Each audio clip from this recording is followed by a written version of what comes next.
Hi, this is Yaffi Lvova, registered dietitian nutritionist and owner of Baby Bloom Nutrition, babybloomnutrition.com, pinterest.com/Yaffi, Y-A-F-F-I, and I'm on Instagram as Baby Bloom NUTR, and you should see all my fun pics of food.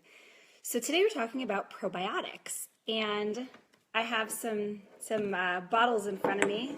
I know they're going to be backwards to you, unfortunately, but I'll tell you about them. This is not sponsored. I'm not making any money off of this. These are just products that I like, and I will explain what they are and why I like them. So first, you've heard the term probiotics, but it might be one of those terms that you're like, everyone's talking about, like electrolytes, and what was that movie? Anyway, one of those things everyone's talking about, but no one really knows what they are. So let's talk about it. What are probiotics? Well, pro from beneficial and biotics meaning bacteria. These are beneficial bacteria that colonize your intestines. It colonizes your large and your small intestines, and it's found naturally in yogurt and other fermented foods, but now we're finding them in a lot of supplements, and a lot of people are using the supplement version. As you can see, I put out 3 bottles. I actually have more than that. Anyway, my whole family is on them.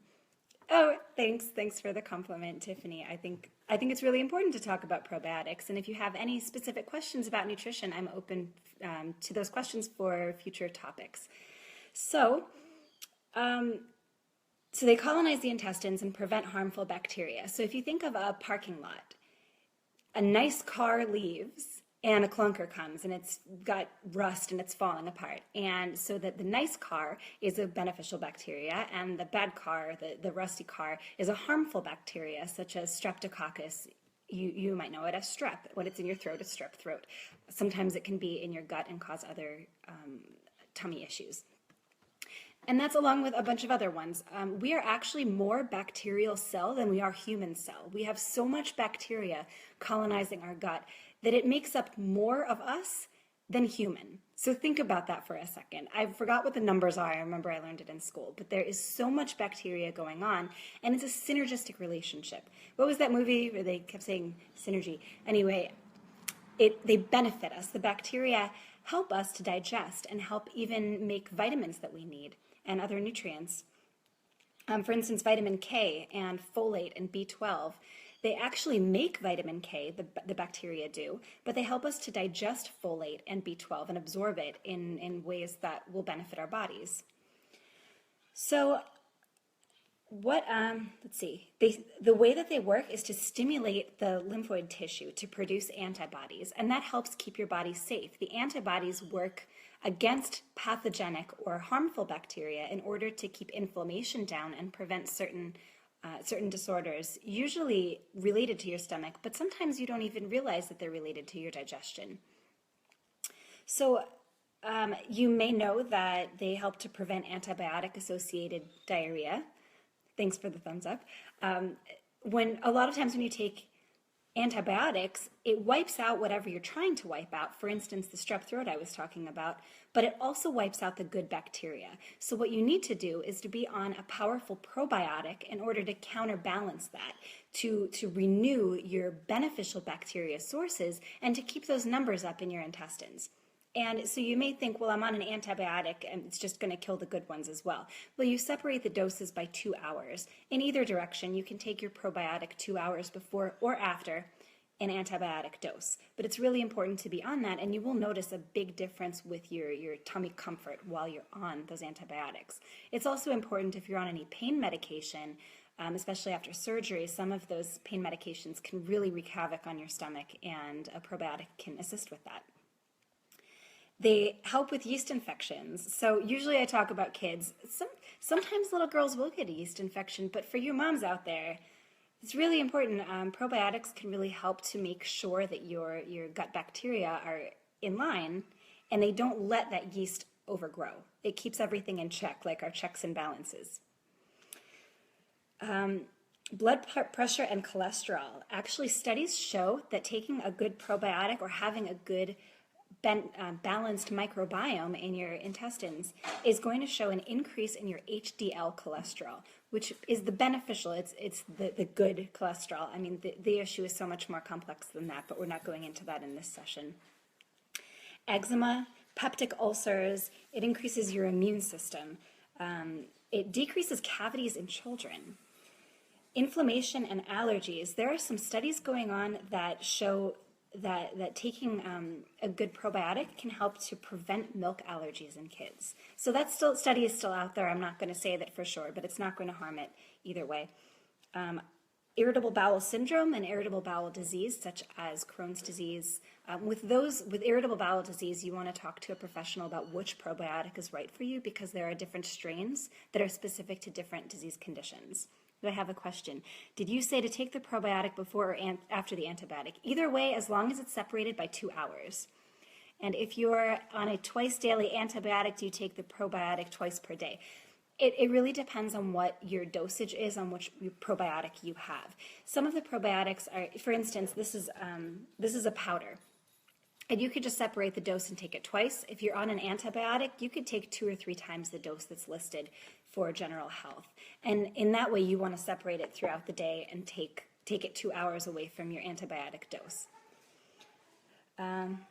Lactose intolerance might be helped by a probiotic, depending on the severity and depending on the probiotic. Necrotizing enterocolitis in infants. This is a really big problem with preterm infants, and that's why some NICUs are having up to a 95 to 99% success rate convincing mothers to use breast milk, either their breast milk or donated, in order to provide those probiotics to the infant while they're in the NICU. Help prevent UTI the same way they help prevent yeast infection, by balancing the bacteria. And I mentioned vitamin production. So how does gut colonization start? That means how does the bacteria move into the intestines in the first place?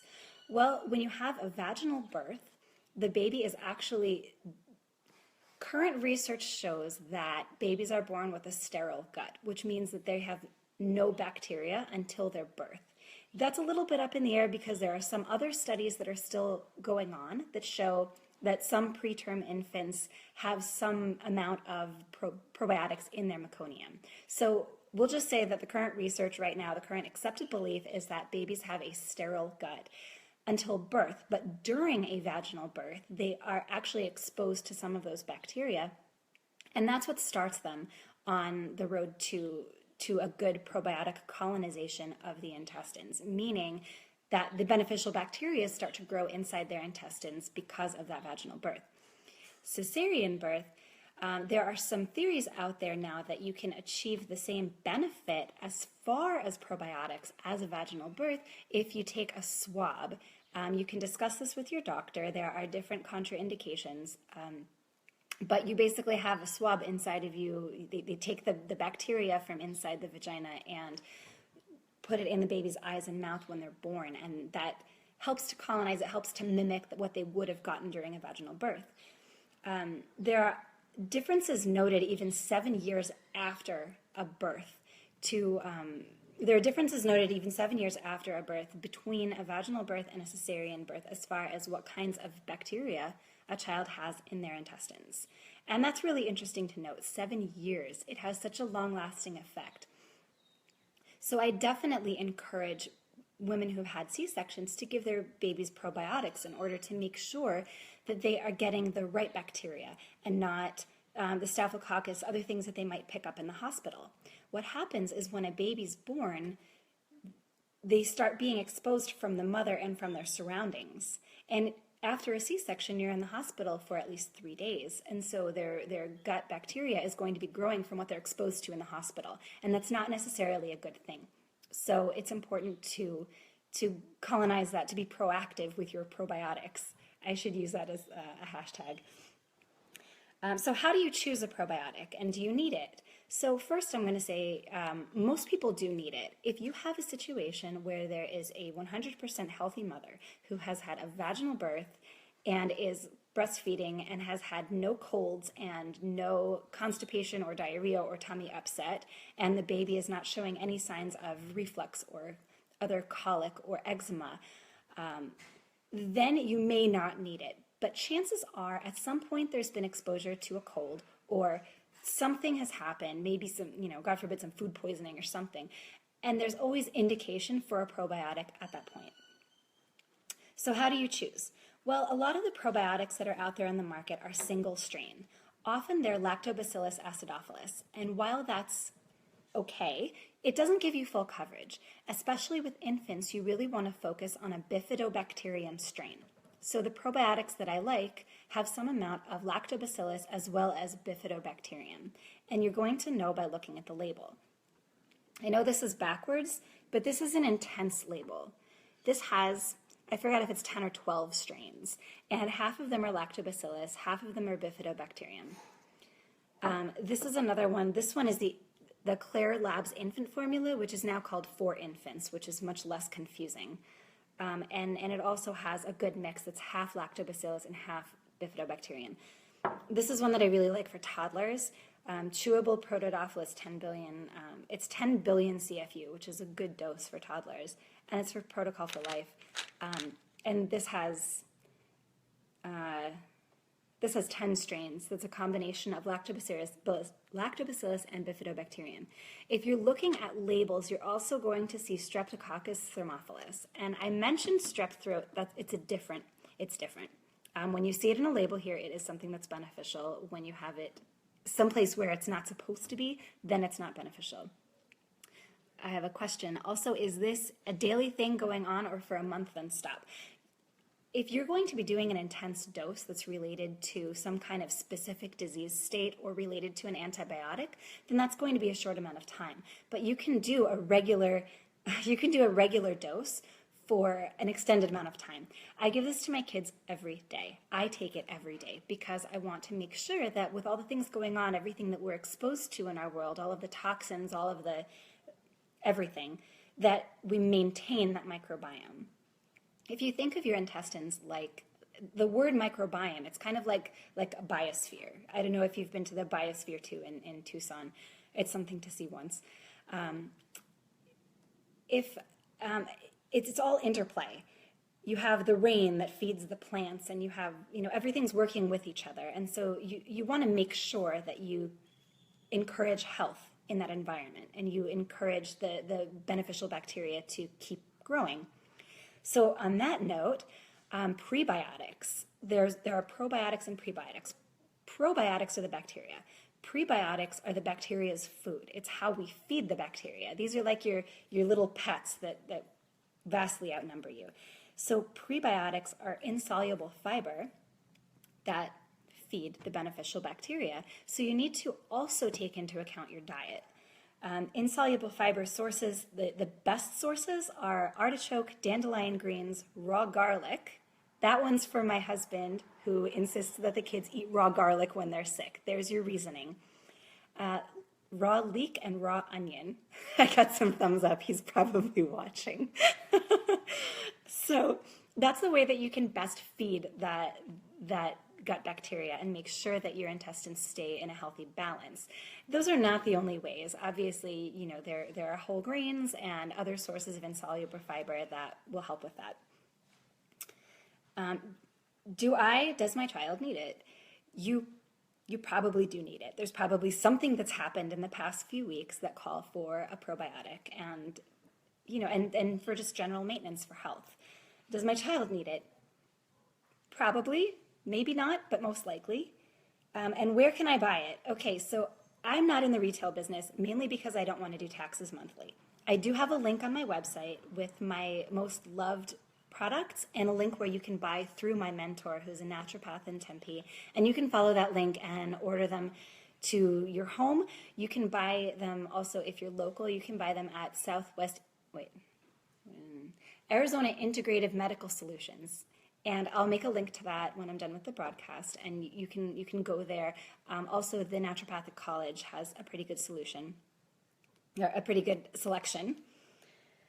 So if you have any questions, comments, experiences, please comment below. And I'm also taking suggestions for future topics. Next week we are talking about what do I feed my kid when they're sick, and we'll talk about colds, and we'll talk about constipation and diarrhea as well. So exciting topics, and I hope you'll join me next week for Naptime Nutrition at 1 p.m. Arizona time, 3 p.m. East Coast time, 9 a.m. Wednesday morning in New Zealand. Thanks, Rosema. And hit me up on my website. and see you next week. Thanks.